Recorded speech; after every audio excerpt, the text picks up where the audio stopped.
ikaw, ikaw, ikaw, ikaw. Oh, ikaw, oh, ikaw, at wala nang ang iba.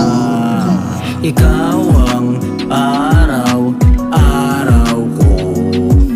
Hindi ba napapagod ang isang katulad mo?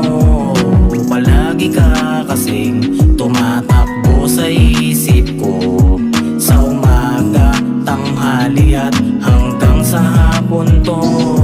Sa pagmulat pa lamang ng aking mga mata, sa umaga gusto ko sana makasama ka. Kaso nga lang parang malabo, dahil pagitan natin dalawa malayo at di madali ang patungo sa inyo upang ikay mapuntahan. Bibilang pa ng ilang oras bago makapunta dyan, ngunit di rin ako pwede dahil may sinumpaan. Ako na tungkulin na magsilbi sa ating bayan, kaya maghihintay na lamang at magtitiis na muli tayo pagtagpuin. Dahil namimiss na rin kita na halikan sa noo at pisngi, lalo na sa labi mo pag tayo ay magkatabi. Mga yakap na mahigpit na di ipipiglas, ang salitang mahal kita sa'yo ko lang ibibigkas. Kaya ngayon hayaan mo na lang ako na sariwain, habang wala ka pa yung mga alaala natin. Ikaw ang araw, araw ko.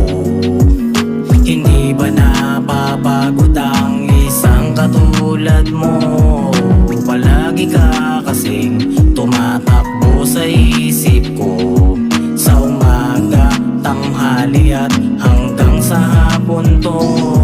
Naalala ko pa nung tayo ay magkakilala, nagkwakwentuhan pa tayo sa aming opisina. Ang usapan kung ilang taon tayo mag-aasawa. Sabi pa ng yung kasama dapat daw magtagal muna, dahil daw kasi baka biglaan sila na magbago. At ang sabi ko naman na magmahal siya ng bato. Nagtatawanan pa nga tayo at tayo ay masaya, para bang ang oras natin ay hindi na aksaya. At pagkatapos nun hindi na rin tayo nagkita, dahil abala rin ako sa aking ginagawa. Lumipas ang ilang linggo at ako ay iyong inad sa Facebook, at ikay akin naman chinat upang yayain lumabas at tayong dalaway mag-jogging. Pumayag ka naman at pagkatapos ay kumain, kaya ngayon hayaan mo na aking sariwain, habang wala ka pa yung mga alaala natin. Ikaw ang araw, araw ko.